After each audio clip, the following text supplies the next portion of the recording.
Okay, so welcome back, everybody.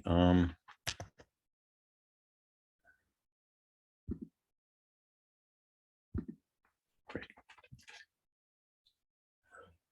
Okay, so are there any questions or comments before we get going?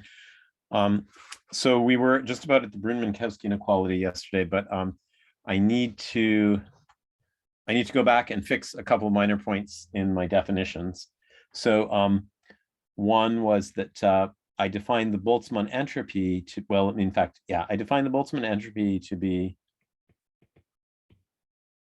the integral over m of d mu dm log d mu dm with respect to m. And I said if m is absolutely continuous with respect to m, and I said plus infinity else, but I wasn't quite careful because of course rho log rho as a function of rho takes both signs. It looks like this, has infinite slope. So it sort of interpolates between a power rho to the 1 plus epsilon and a power minus rho to the 1 minus epsilon, where epsilon is positive. And so I have to worry about the possibility that this, if m has infinite mass, if m has finite mass, then this integral is always bounded below by a Jensen inequality kind of argument. But if m has infinite mass, I have to worry about the possibility that both the positive part and the negative part diverge. And so we need to make some convention about that. So my convention is that k plus is the maximum of k and 0. And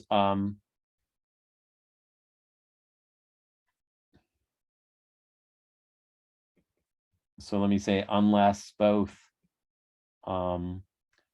integral of the positive part of rho log rho dm and integral of the negative part of rho log rho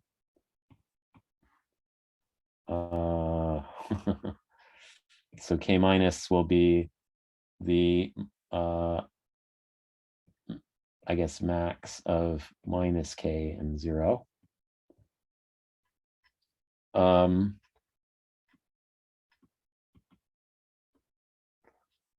And in this case, you have to make a convention. So Urbar, Kawada, and Sturm say that they take the convention to be minus to plus infinity. I actually think it should be minus infinity, but I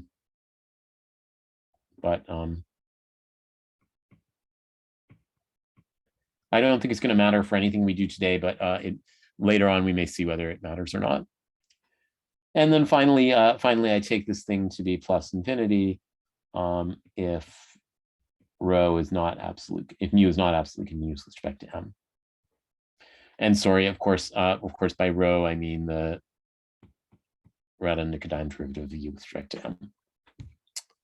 So that's one subtle point that I glossed over last class. And the other subtle point that I glossed over in my definition of,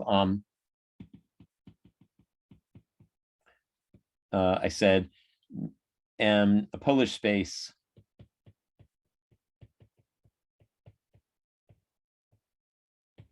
MD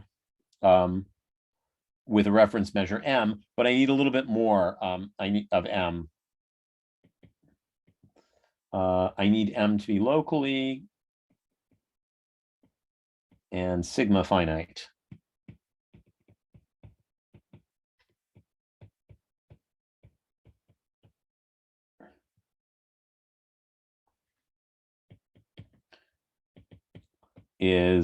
Has curvature dimension, entropic curvature dimension parameters k and n, if and only if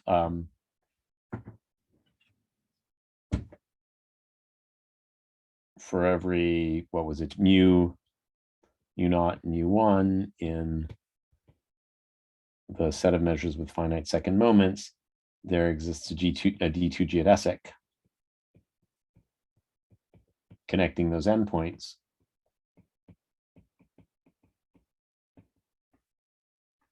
Along which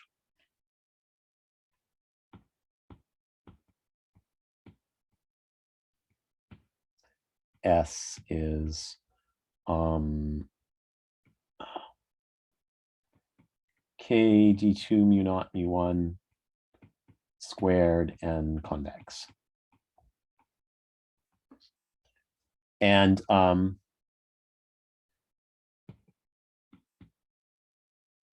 of course, MDM is a strong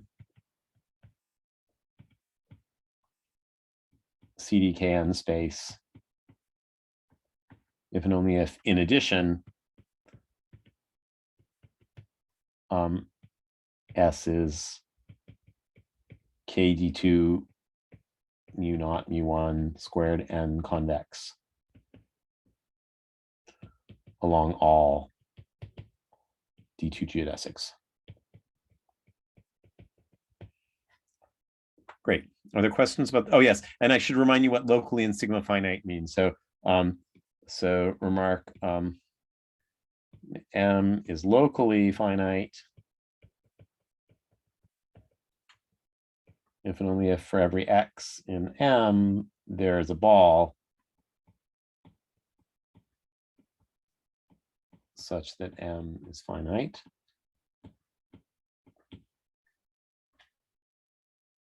With R positive. And M is sigma finite means that M can be decomposed as a countable collection of Borel subsets with each of them having finite mass.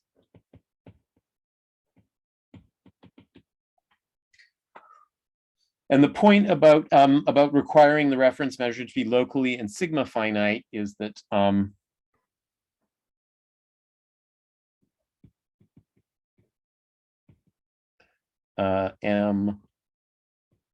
locally finite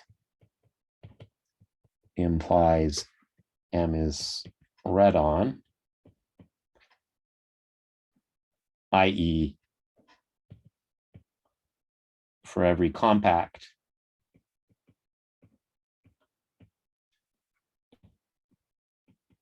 M assigns finite mass. So that's pretty obvious from the you can cover the compact set K with finitely many of these balls by compactness, and each of them has finite mass. And M sigma finite implies that the space MDM is a radon space. So I should have said maybe a radon measure is a radon space, which basically means that for every Borel set,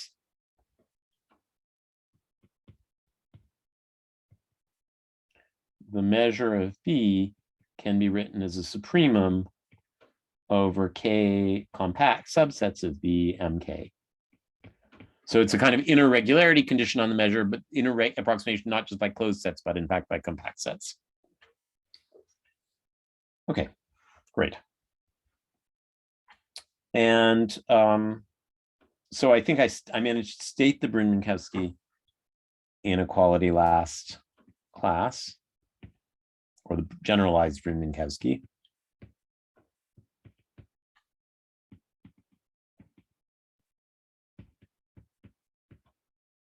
But recall that it involves, for every pair of sets, X and Y in M, I want to define ZT to be the set of T midpoints of X and Y. So it's the set of Z and M such that there exists a pair of points X and Y in the product space such that dxz is a fraction T of dxy and dzy is a fraction 1 minus T.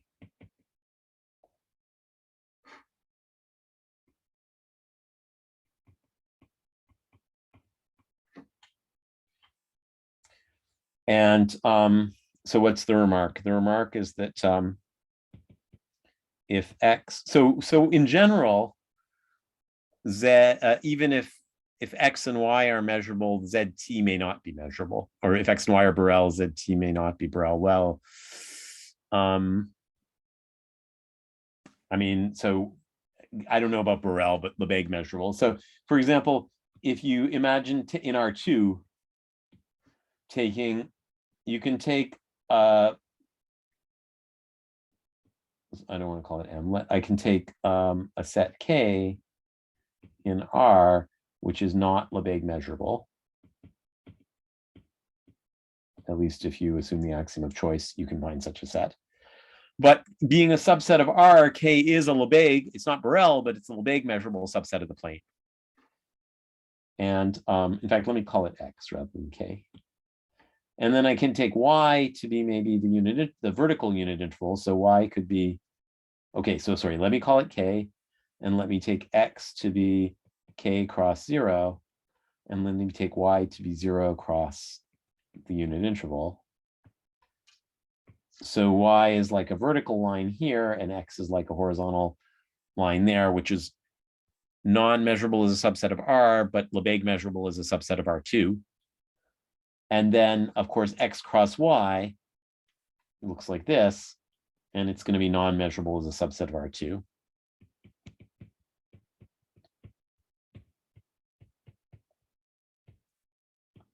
Even though X and Y are Lebesgue.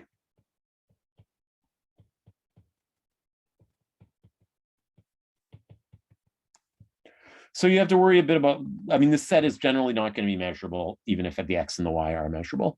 And so on the other hand, so the remark is that if X and Y are both compact,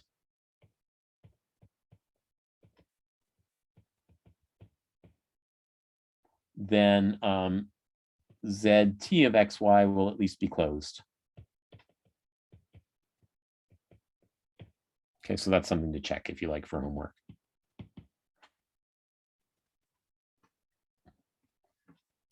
And so finally, let me restate, oh yes, let me restate the Brun-Minkowski inequality. So the Brun-Minkowski inequality said, the general Brun-Minkowski inequality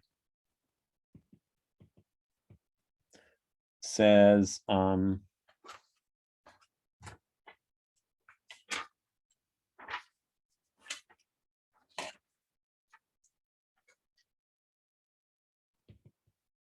if MDM is one of these,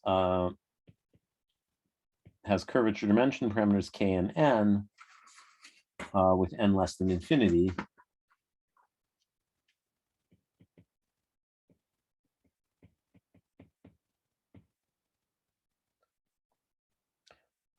and X and Y are subsets of M, and T is in 0, 1,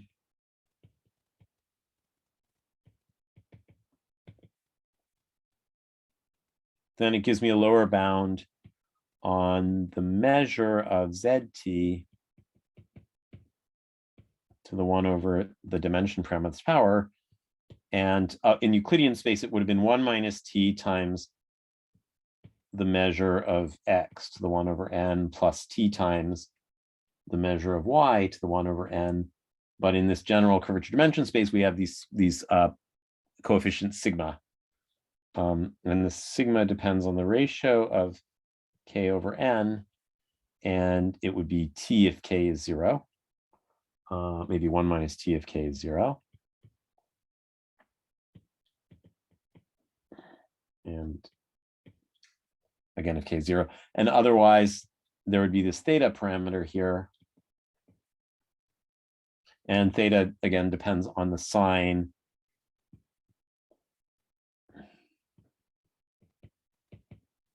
If K is positive, doesn't matter. When K is 0, it doesn't really matter how I choose theta. Then theta is the minimum distance.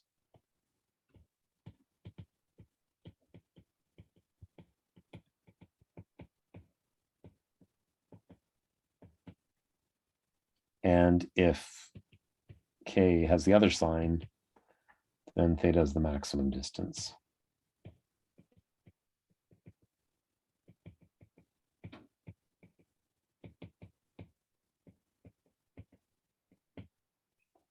And finally, and I recall that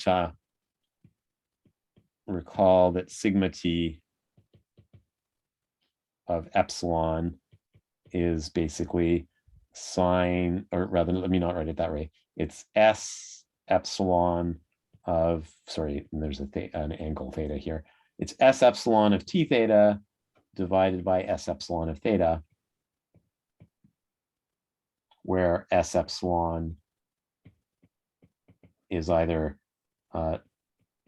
sine of theta root epsilon or hyperbolic sine of theta root epsilon, or it's theta depending on whether K is positive or negative. Epsilon is positive, epsilon is negative, or epsilon is 0. Sorry, that's supposed to be a theta.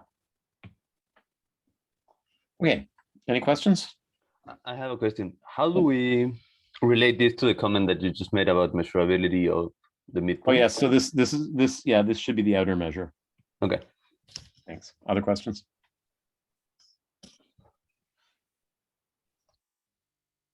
And so actually the proof is not so bad. Stating it is harder than proving it almost. So the first aspect of the proof takes advantage of this remark that we're dealing with a radon measure on a radon space. So arbitrary sets can be inner approximated by compact sets. And when X and Y are compact, then the Z is measurable. It's in fact closed. So if you can prove this inequality when X and Y are compact, by approximating, you can approximate this quantity to with an epsilon by replacing X by a compact set contained in X. You can approximate that quantity to with as closely as you please with a compact set K prime contained within Y. And then, of course, the product of K with K prime is ZT is going to be contained in X cross Y. So the ZT of K comma K prime is going to be contained in this. And so we'll get a lower bound for this, which is as close as we please to this. Yeah. So without loss in generality, take X and Y compact. And with finite, you know, if they have infinite measure, you can approximate them inside by compacts with finite measures. So with, well, it's a radon measure, but so they're automatically finite, but I want them to have non-zero measure. Right, and so I should have said in the statement of the theorem, I need to assume that the sets are non-empty. Right, because otherwise, if one of them is empty, then the Z will be empty and the other one might not be empty.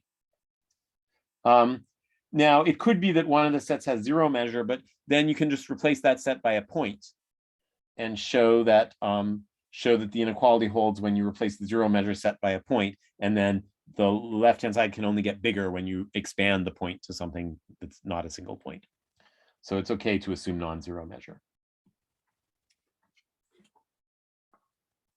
And so then I'm going to set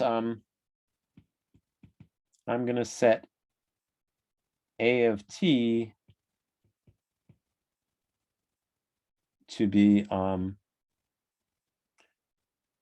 zt of x comma y. So in particular, A of 0 and A of 1 coincide with capital X and capital Y. And in order to apply this, our hypothesis had to do with the concavity of an entropy. So I need to have two measures to apply it to. So our hypothesis says if you're given two measures, mu naught and u1, there's a d2 geodesic with those guys as the endpoints. And so just as we did in Euclidean space, I'm going to take mu naught and u1 to be the uniform measures on the sets a naught and a1.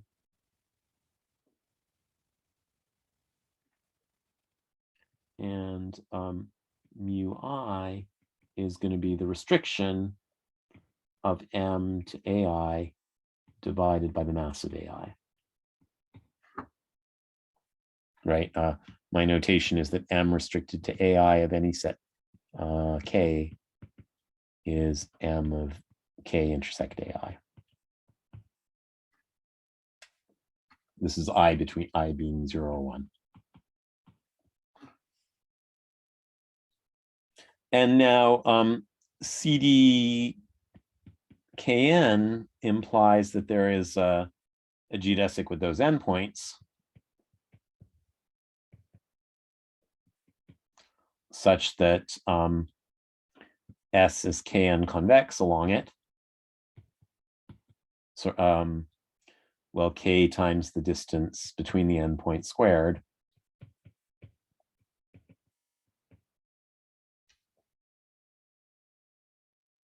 Let's say along which. And then we had a lemma that last class, we proved it when K was plus or minus 1 or 0. But if we do the trivial change of variables back, so recall equivalently,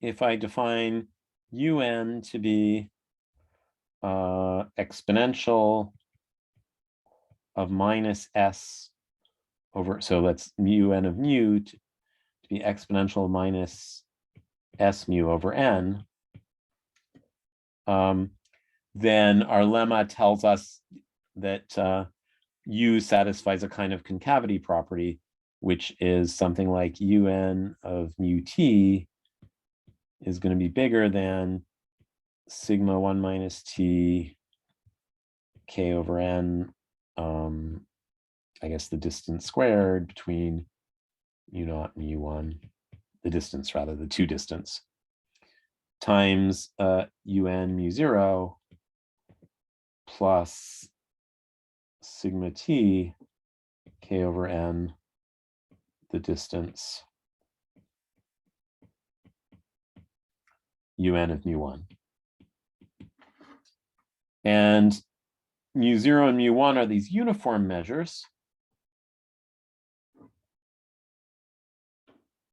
So I need to calculate what U of those guys is, or what F's of those guys is. So when I is 0 or 1, S of mu I is basically integral rho log rho dm rho I, where rho I is d mu I dm, which is basically 1 over m ai if x is in ai and 0 otherwise. So this is I can replace this by as an integral over ai if I like, and then the 1 over mass of ai cancels with the integral, and I'm left with log of 1 over m of ai.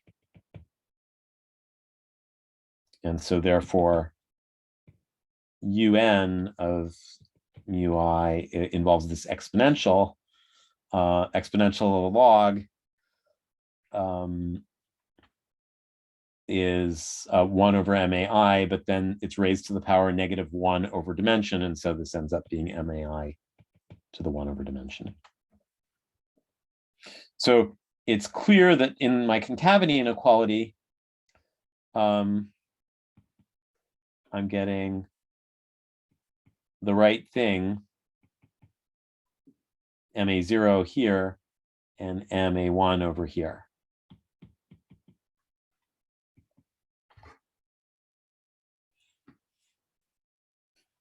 And then I have these coefficients in front. But so D2 mu naught mu1 is always bigger than theta lower, and it's less than theta upper. And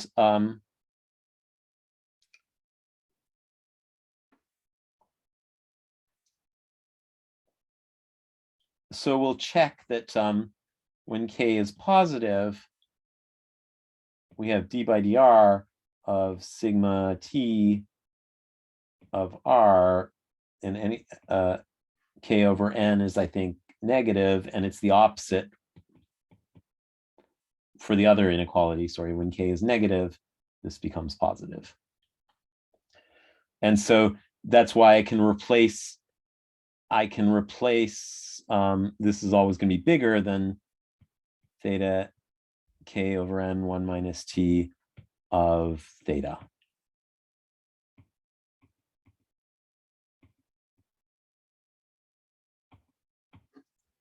And so what I get out of this sort of distorted concavity inequality for you is exactly the right-hand side that I see in the theorem.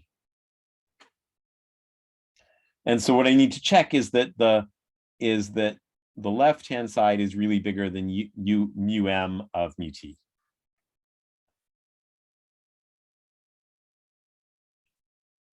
So it remains to show, we're required to prove that m of zt, or m star rather, the outer measure of zt of xy is bigger than, this is what we want to show, un of mu t. Are there any questions about this so far? No. Okay, so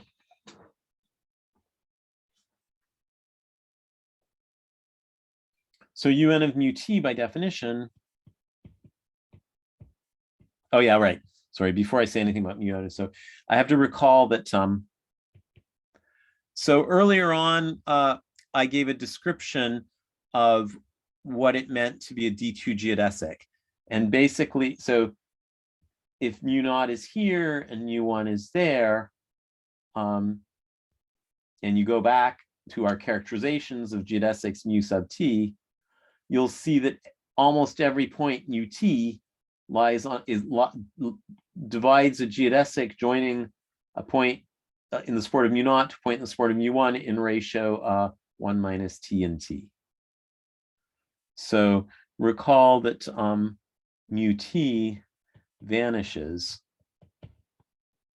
outside zt xy. That's the first thing that we need.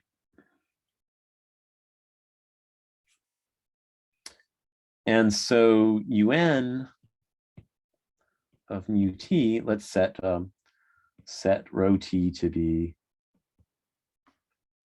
d mu t d mu m. And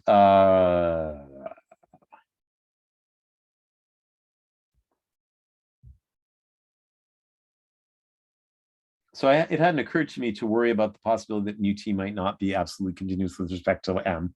So let's take it on faith for the moment, so that that mu t is absolutely continuous with respect to m. And then this ut is going to be integral rho t log rho t dm. And I only need to integrate over at. I think this is the set at, right? Oh yes, sorry.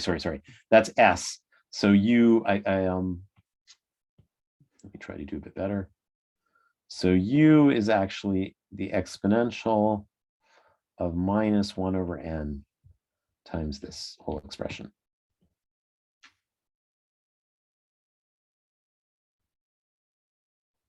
And maybe it's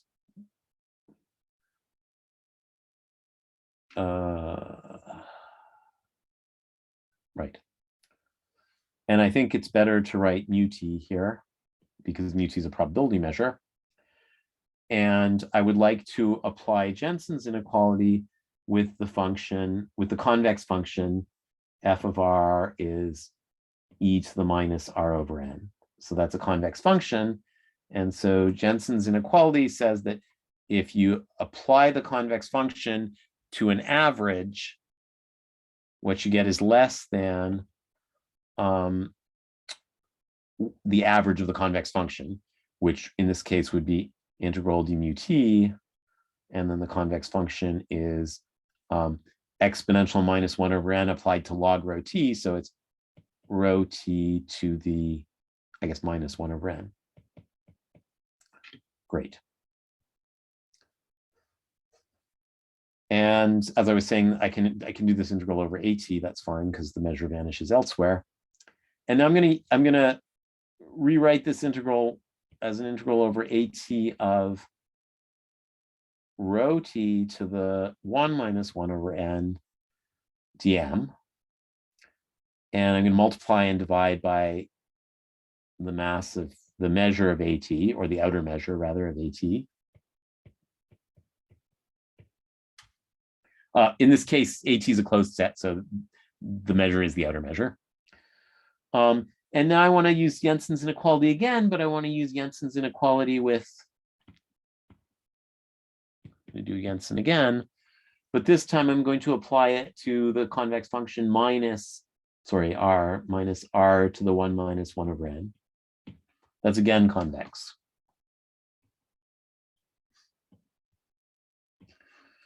And so, and I've normalized this to make it a probability measure. And so I'm averaging the negative of a convex function, which is a concave function. And so when I average a concave function, what I get is less than the function applied to the average, which would be, I guess, minus f again. So m of at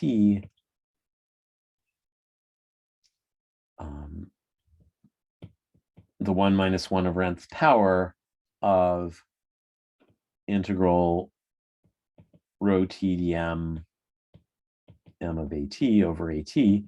And now the point is that rho is a probability measure. And so this integral is basically 1. The numerator is 1.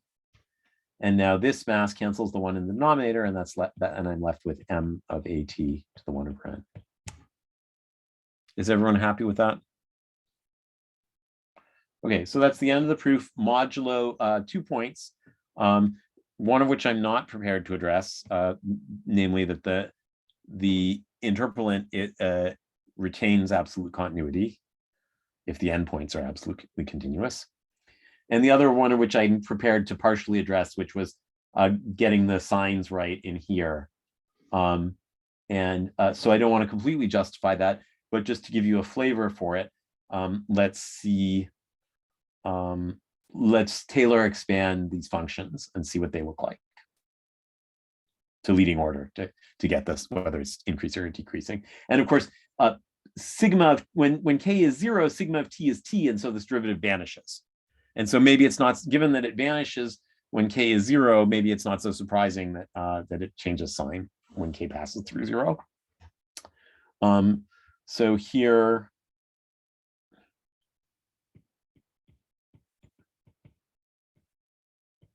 sigma t of epsilon of r is, it's either a sine or hyperbolic sine. So we're only in the case where epsilon is non-zero. So let's say it's sine of r root epsilon. We'll do the case k positive first, over sine of r. T r, no t here. And so if I recall the Taylor expansion of sine, that's going to be something like tr root epsilon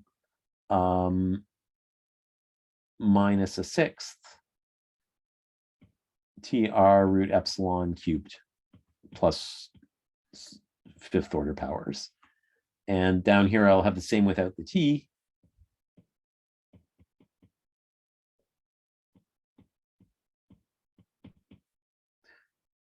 And so if I factor out the leading order terms, I'll be left with t times 1 minus a sixth of tr root epsilon squared divided by 1 minus r root epsilon squared over 6.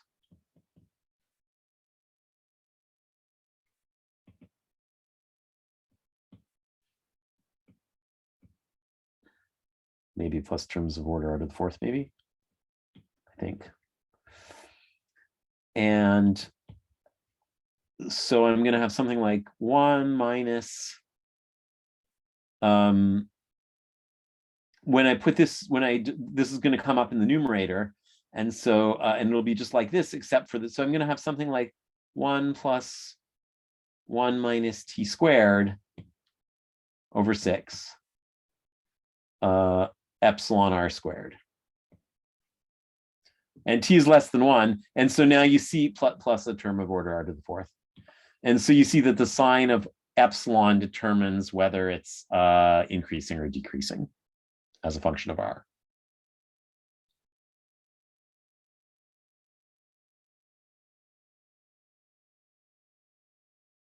And neglecting these higher order terms. So at least close to r equals 0 for r much less than 1, sine of epsilon determines sine of d by dr of sigma epsilon tau. And so maybe I got it backwards. Here it looks like I got it backwards, but I wouldn't trust. I would do the calculation more slowly and to see if I've got these inequalities going in the right direction or the wrong direction.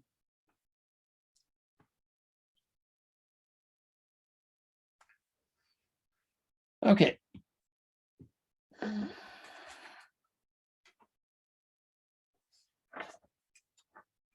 Oh, so this was for finite n. There's a version of this for n infinity also, which is useful. And so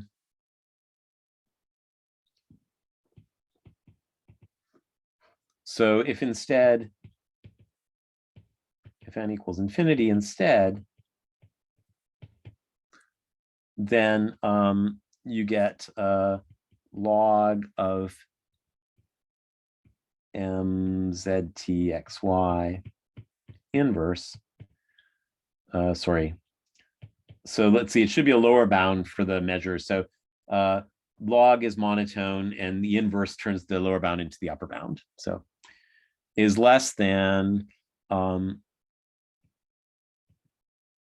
so it's basically like a convexity statement for this function, log mz inverse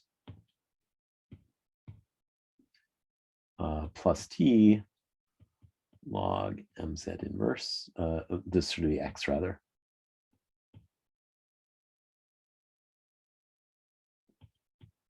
And then depending on k, if k is positive, you get a stronger inequality. And if, so in other words, the measure of AT is even bigger. And if k is negative, you get a weaker inequality. So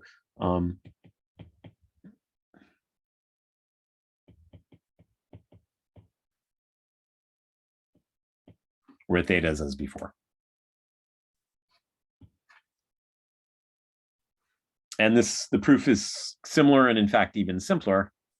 So let me prove the remark.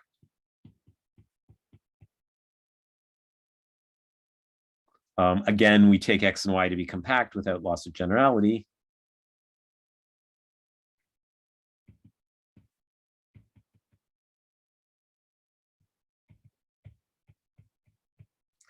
And AT and mu t as before.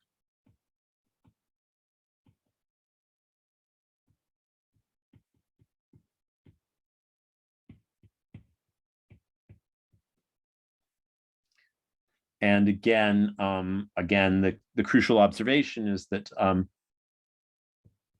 rho t, which is d mu t dm, vanishes outside zt.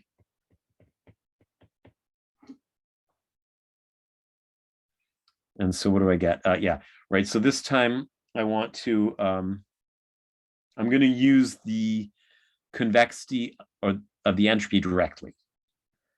And so the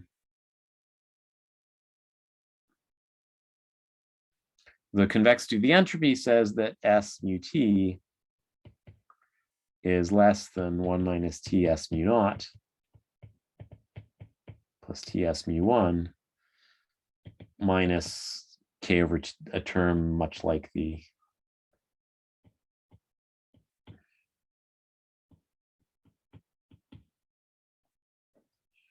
and so so as before, the S mu I, so recall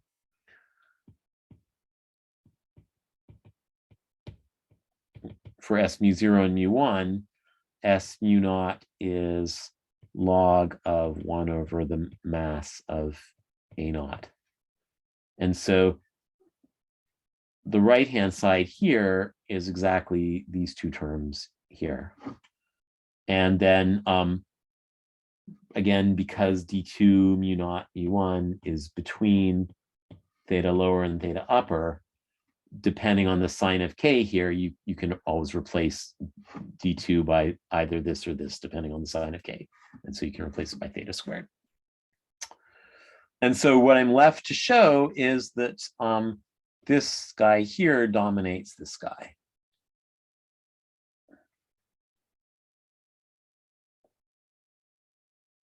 And that's going to be Jensen's inequality again. So here, S mu t is integral rho t log rho t dm.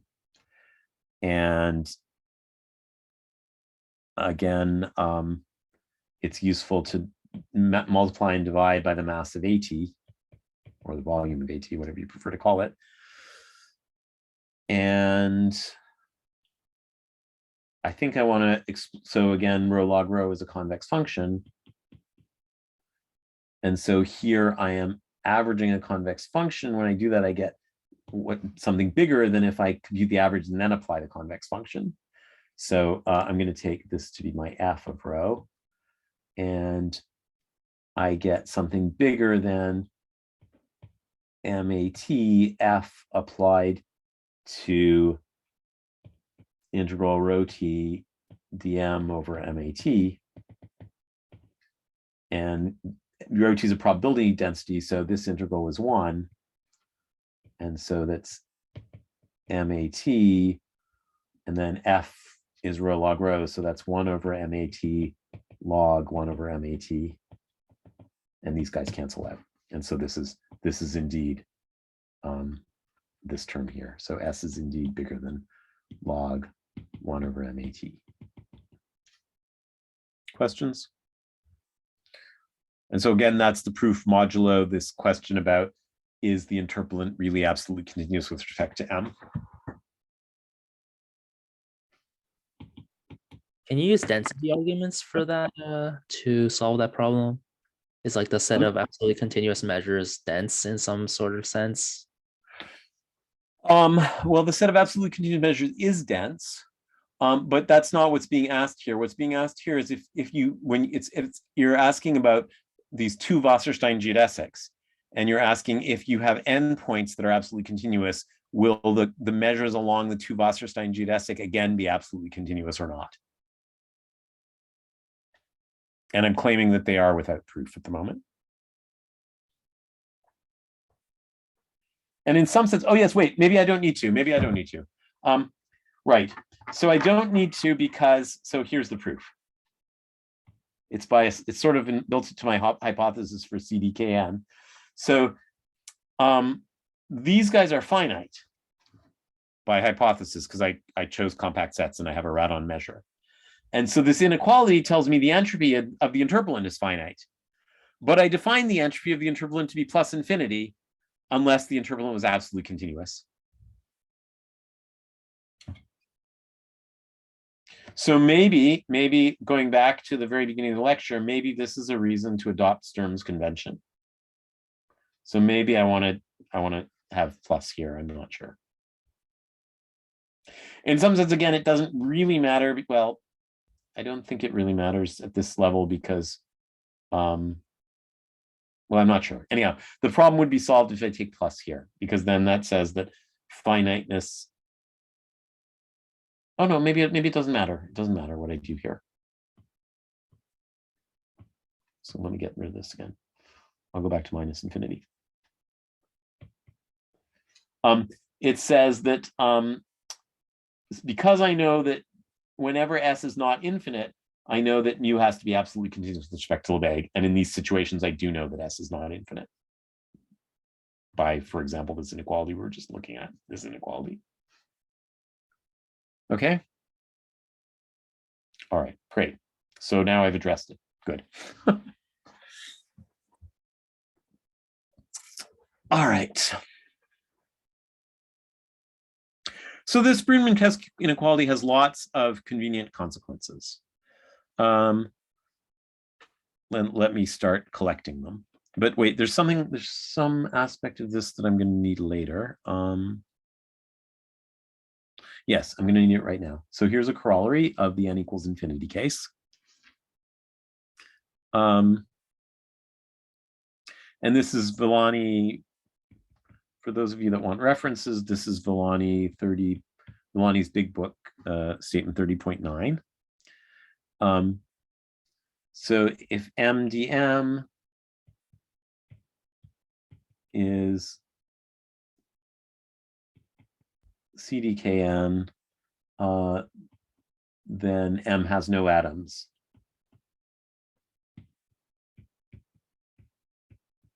Unless, except in the trivial case, unless M is concentrated to a single point. So I shouldn't write it that way. I should write unless support of M is a single point. And so let me try to explain how this follows from the, so if you have CKN for finite n, then because of the monotonicity, you also have, so recall CDEKN is a subset of CDEK infinity because of the monotonicity in n. And so if I check this for CDK infinity, then I get it for all finite n as well. Oh, wait, did I get it the wrong way?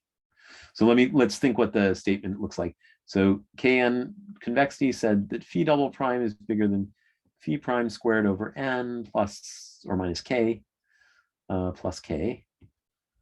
And so the bigger n is, the easier this is to satisfy.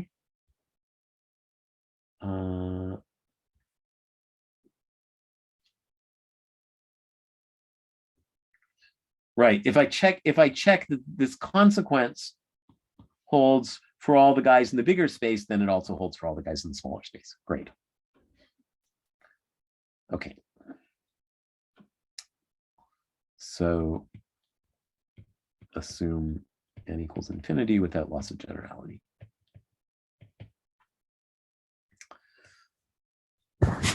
And so this is the start of the proof, if you like.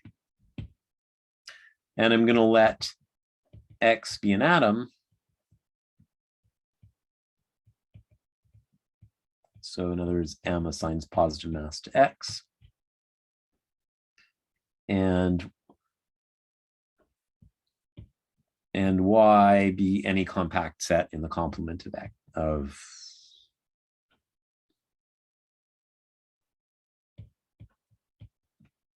I'm going to take capital X to be the single point X.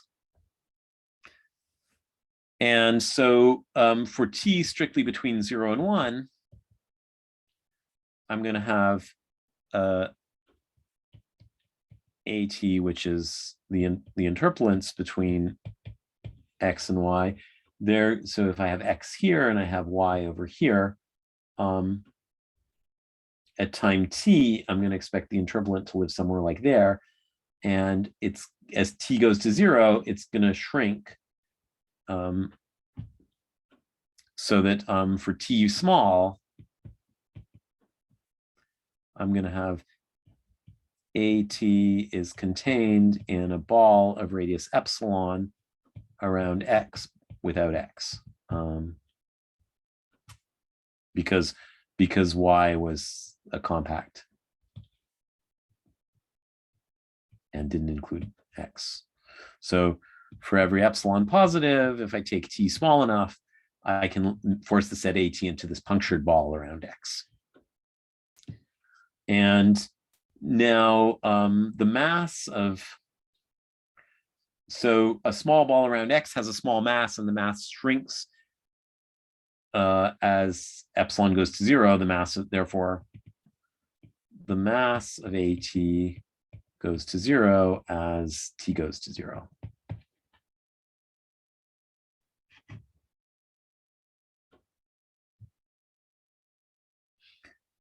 Which means that the log of 1 over the mass of AT goes to infinity.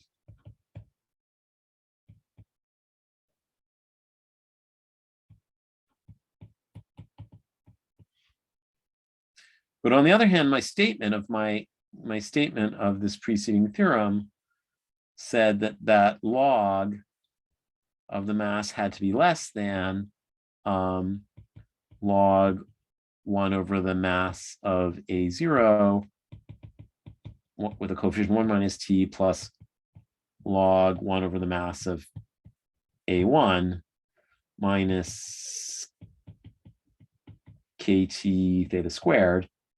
And so as T goes to 0, this term goes to 0, this term goes to 0, and this term goes to log 1 over MA naught. And since this is diverging to infinity, the mass of A naught had better be 0 or I get a contradiction.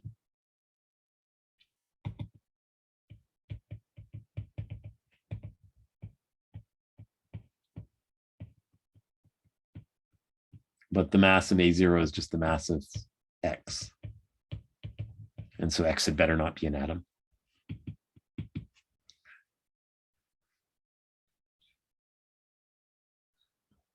Any questions?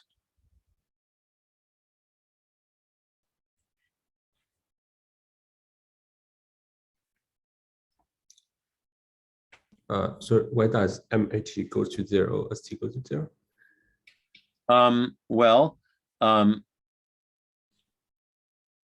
So for every so this really a consequence of so the claim is that the limit as epsilon goes to 0 of the mass of a ball of radius epsilon around a point minus the point equals 0. And basically, if you take an intersection as I counts from 1 to infinity, a ball of radius 1 over I around X minus X, that intersection is empty. And the mass of the empty set is 0. And it has to be the limit as I goes to infinity of the mass of these balls without their centers, right? Yes, it basically says that atoms has no accumulation points. Right.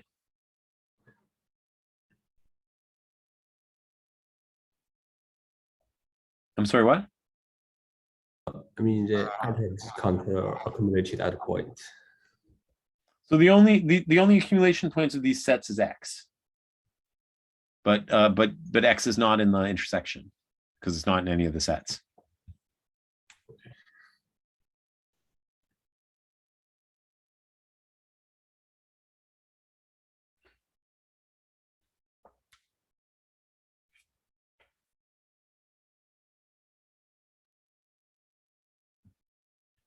And so this limit is 0, but no matter how small I take epsilon, by taking T sufficiently close to 0, I can force AT into these balls. So these balls have arbitrarily small measure. So AT has arbitrarily small measure. So that's why we get this. Other questions?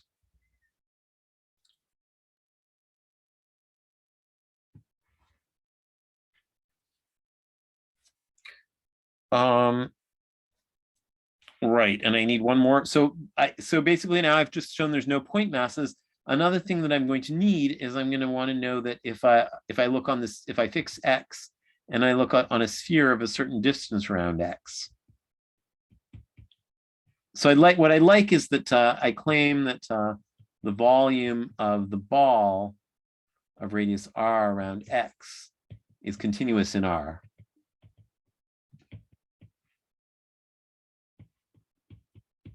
And so, in other words, that means that no sphere i.e., sorry, I shouldn't call it ball, I should call it M.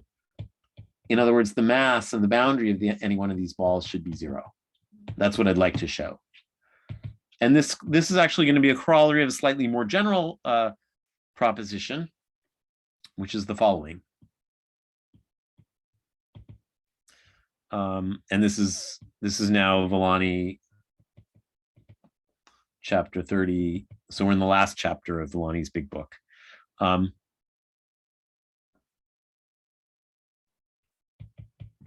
If I have one of these metric measure spaces, which satisfies a curvature dimension condition for n finite,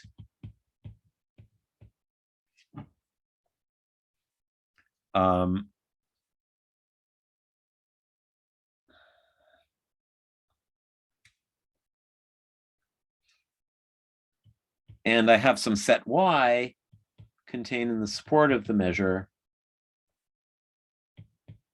satisfying that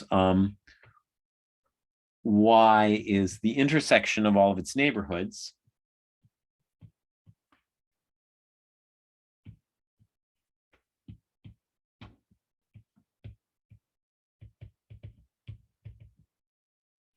let me call it, it's the set of y in M such that the distance between little y and capital Y is less than R.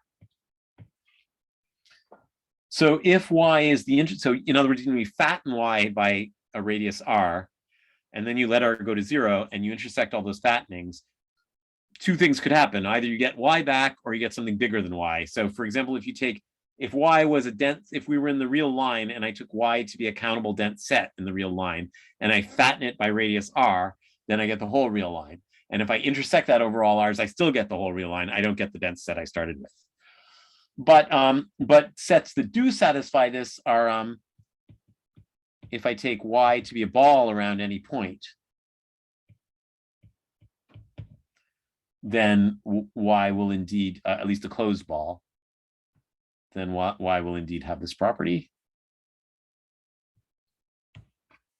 Actually, Villani has a nice notation that he uses for the closed ball. He writes the closed ball is BR squared, why not? Or maybe he actually writes by not R, but with square brackets instead of round brackets to indicate the ball is closed instead of open. So a closed ball is an example of something that satisfies this, but that's a hypothetical remark.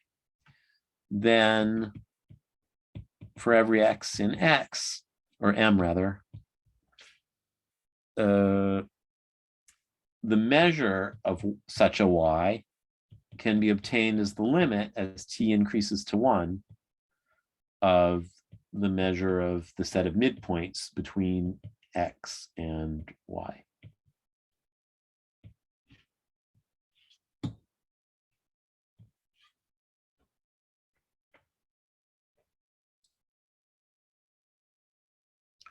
And actually, sorry, x is supposed to be in y. I don't know whether it matters, but x should.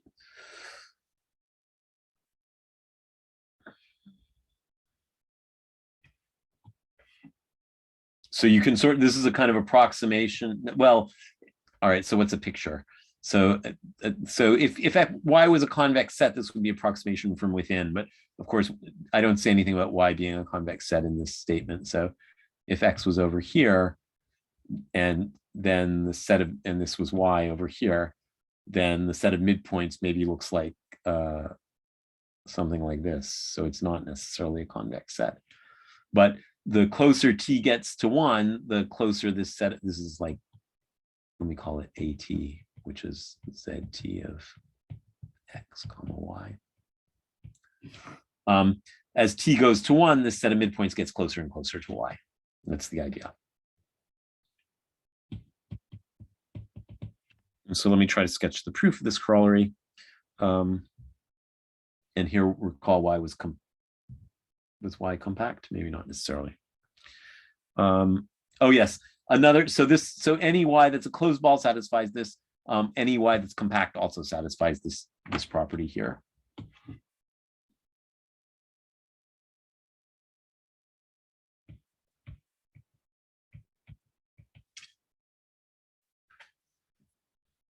Okay, so I'm going to start out by letting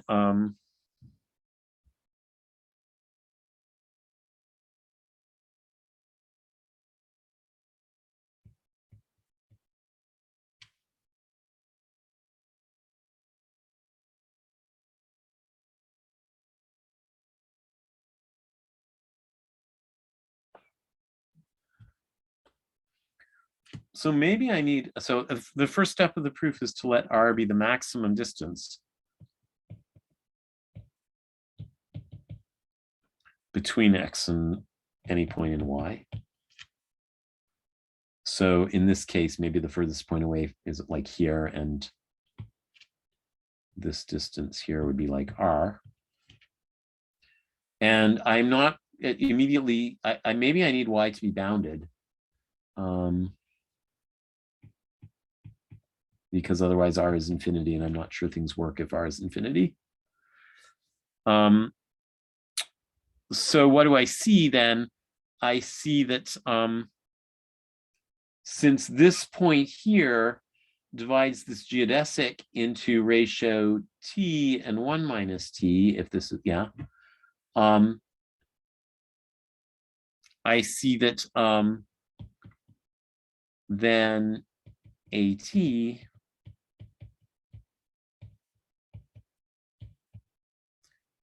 is contained in an enlargement of Y by 1 minus TR, maybe plus epsilon. So let's say if I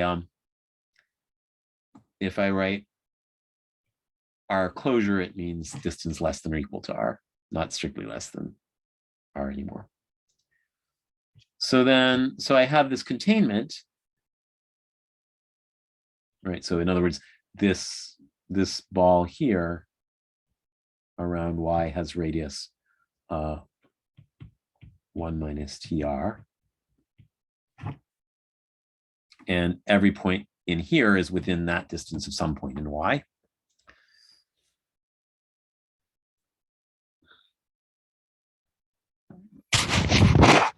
So what does that tell me? That tells me that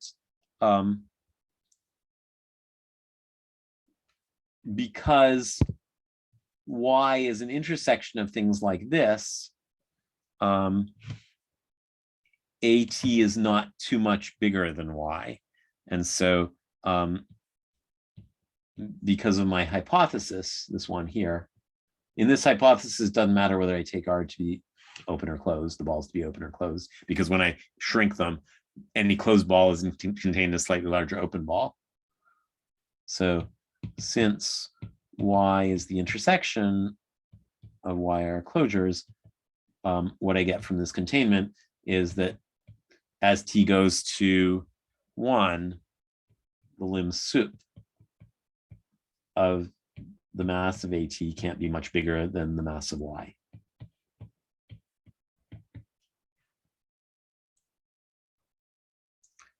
And so that gives me sort of an upper bound on the masses of the ATs. And I want, in order to get convergence, I need a lower, I think what we claimed was convergence. Yeah, we claimed that the mass of Y was the limit of the mass of the ATs. So I need a lower bound, and the lower bound on the mass of AT is going to come from the Bryn-Minkowski inequality. And similarly, recall K larger than 0 implies CDKN is contained in CD0N, again by the monotone C and K. It's always better, you get a bigger space when you take K to be smaller. So without loss of generality, then I can assume that K is less than 0. And Bryn-Minkowski says, let me just say BM,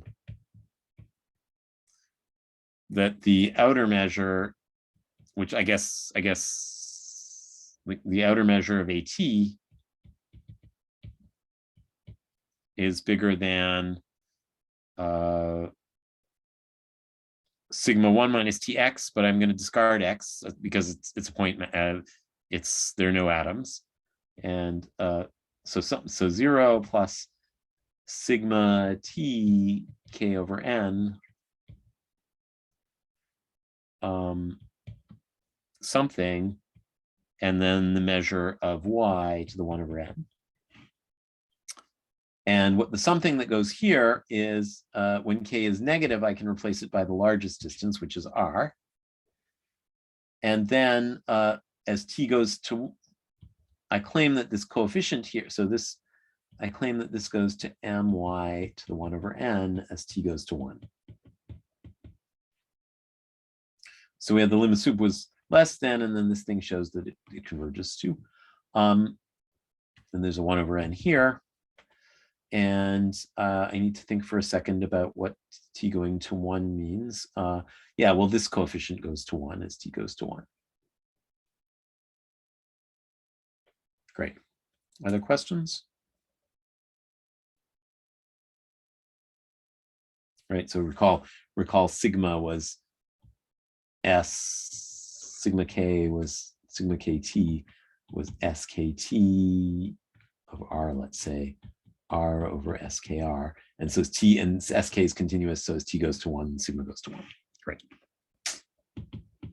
Okay, and so that tells me in particular that no sphere has positive measure by applying this corollary in the case where y is a closed ball, this case here.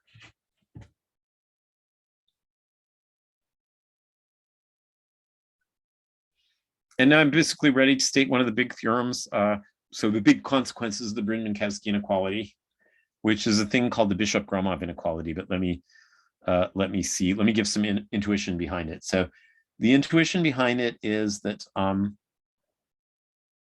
in Euclidean space, if you look at, so if I look at balls around X in Rn, then I can compute either the area, which is like the n-1 measure of the boundary of the ball, or the volume, which is like the n measure of the ball.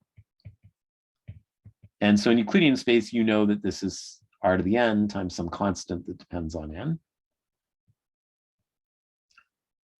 And this guy is r to the n-1. These constants are probably, this is, let me divide by n here, and then it's probably like that.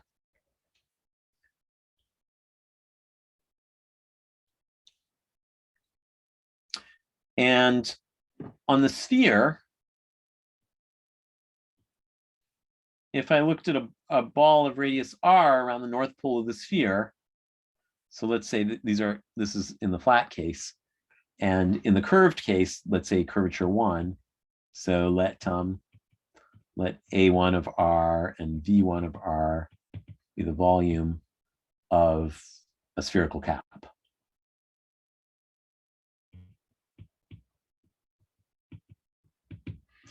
And so you know that, wait, I'm slightly lost still. Oh yes, so in Euclidean space, AR divided by r to the n-1 is a constant. And V0 divided by r to the n is a constant. On the other hand, in the sphere, you sort of see that the area is growing less than, is growing a little slower than Euclidean space as a function of both the volume and the area as functions of r are growing a little less than Euclidean space. And so basically what the Bishop-Gromov inequality is it gives a statement like this. You would look at something like A1 of r, and instead of dividing it by r to the n-1, you might divide it by something like the sine to the n-1. So if this is Sn, which is basically the boundary of the unit ball in n+1 space. And this isn't going to be constant anymore, but it has some monotonicity as a function of r. So non-increasing.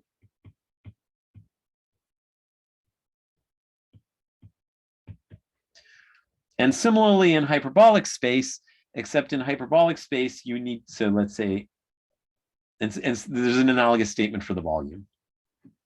In hyperbolic space of dimension n, if you looked at the area of the unit sphere and you divide it by hyperbolic sine, again, I think you get it's non-increasing. And so the same is true for the volumes, again, with the sign here, but now to the power n instead of n-1.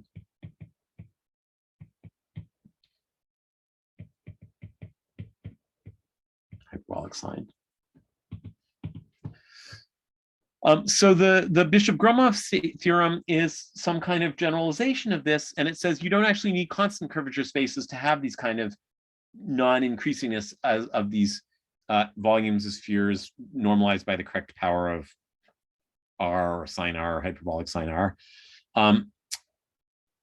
You can get this. You get a statement like this as long as the curvature is bounded below, but then you normalize by whatever it would be in the model space with that curvature. So I'm probably gonna have time to state the Bishop-Gromov theorem. I'm not that optimistic about having time to prove it, but let me state it anyways.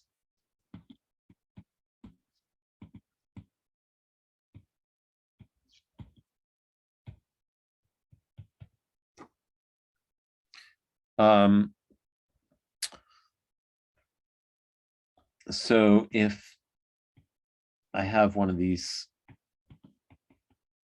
CDKN spaces, Ricci curvature lower bounded by k, dimension upper bounded by n, and again, I'm like in the last crawler, I'm going to assume n is finite.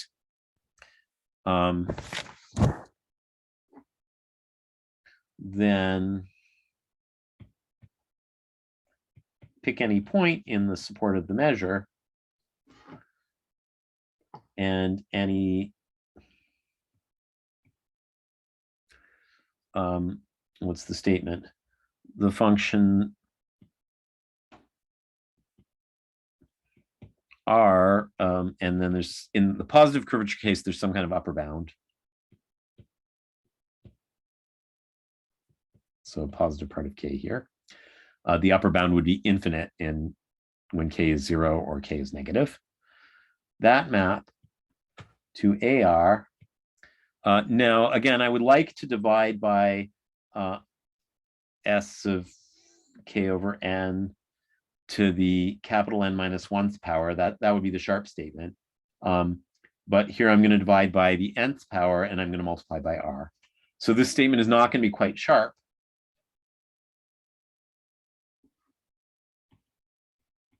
The map, this is non-increasing.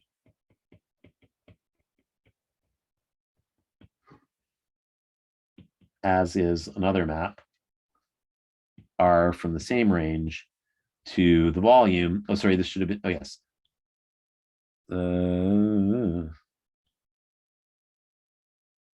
Right.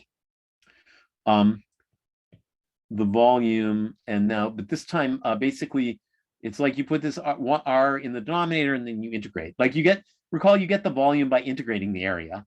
And so what you need to normalize the volume by to get it to be non-decreasing is the integral from 0 up to r of sk over n t to the nth power integrated with respect to t over t.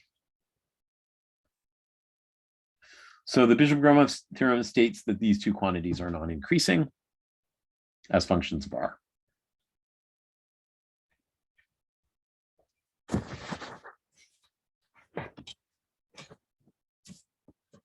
And let me see.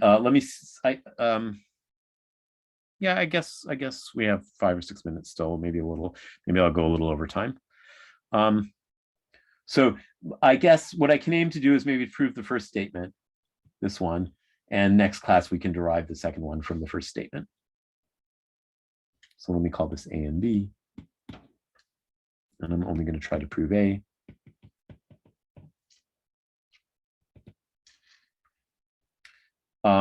Yeah, and the remark is that these are non-sharp basically because, so again, the sharp statement would be that that I have n-1 powers of this denominator and no r up here. And then this would be constant in the case of the model spaces.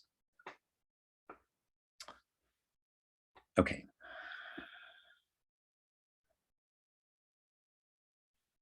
So the proof is going to be an application of the Brun-Minkowski inequality. So I'm going to basically I'm going to fix my x naught, and I'm going to be interested. I'd like to somehow interpolate between. Oh yeah, sorry, one more. I haven't even finished the statement, so maybe I'm really not going to have time for the proof. So I haven't said what A and V are. So where V of R is basically the volume of the closed ball of radius R around x naught. And A of R is an area. And I want it to be like the area of the sphere of radius R. And so one way to get that is like it's the lim sup as delta goes to 0 of 1 over delta times, let's say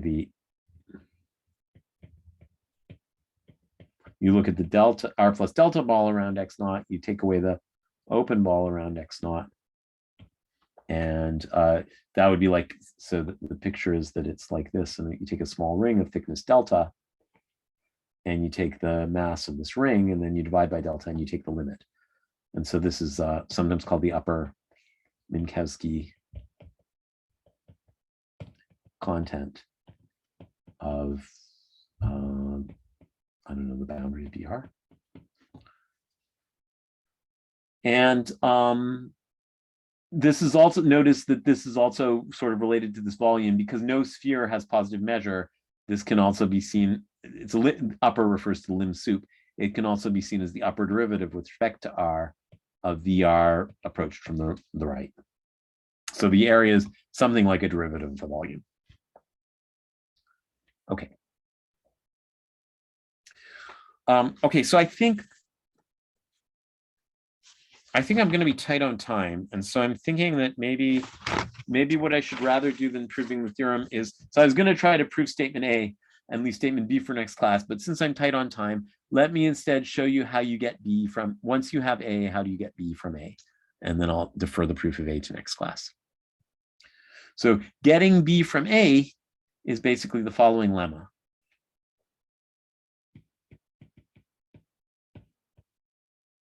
This is Villani theorem 18.9. And it says if so suppose I have some positive function on a subset of the real line. B is less than or equal to infinity, is continuous. And it's integrable at 0. So if I integrate from 0 up to R, I always get something finite. And if I also have some other function, maybe not quite so smooth, but non-decreasing,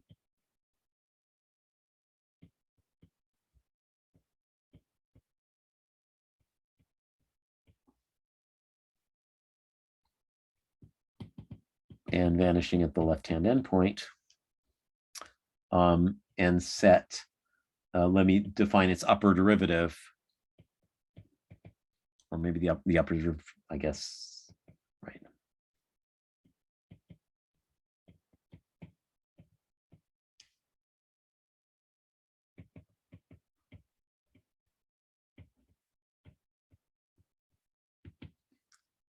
And then the statement is that if the ratio little f over g is non-increasing,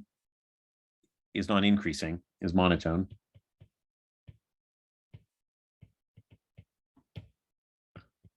so is capital F over capital G. Right, so basically that's I'm going to apply this to this non-decreasing function to get the non-decreasingness of this. And I have time to prove this lemma is not a big deal. So for the proof of the lemma is that the monotonicity of little f over little g implies that one of these functions is locally bounded. So so I'm always little r is going to be less. I'm always going to be in this situation. So f of capital R is going to be less than g of capital R f of little r divided by g of little r. And so so this is a local bound for f.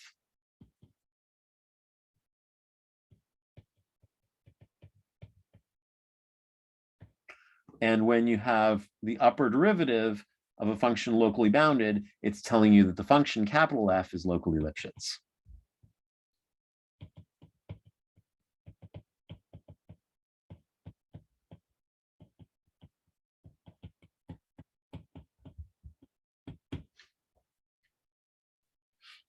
And therefore that you can write f, capital F is the antiderivative of little f.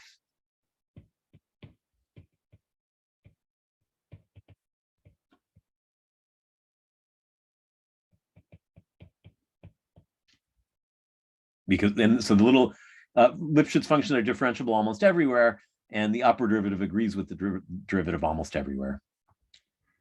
And I could write this as an integral from epsilon first, and then take up, little r as close as we like to 0, and then take the limit as r goes to 0 to get little f is the antiderivative of capital F. And so what we're needing to show is that, so we need little r less than capital R to imply that the ratio of capital F at the smaller guy is bigger than, so this is basically the antiderivative of little f from 0 up to r over the little g from 0 up to r, is bigger than capital F at r divided by g at r, which is the integral up to capital R.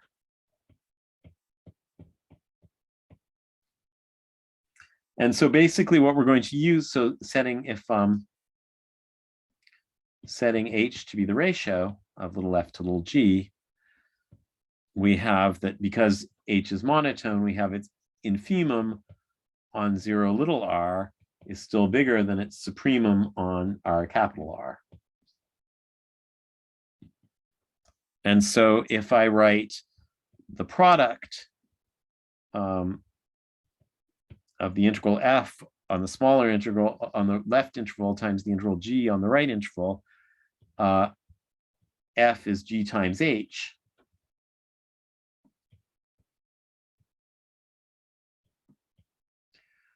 H on this left interval is bigger than on the right interval. And so this is always bigger than I can move. So there's some constant in between here, call it a. So the g here is bigger than a, and the a is bigger than what I would get if the h rather is bigger than a, and the a is bigger than what I would get if I put the h inside this second interval. And g times h is f again.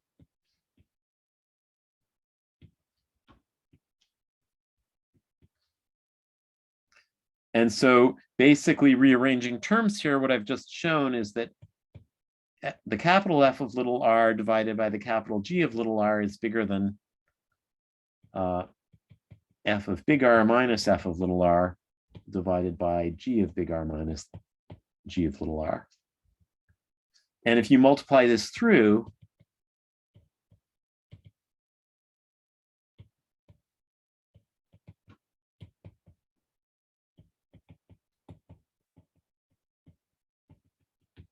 you see that this term cancels with this term. And so rearranging once more, I get the desired inequality.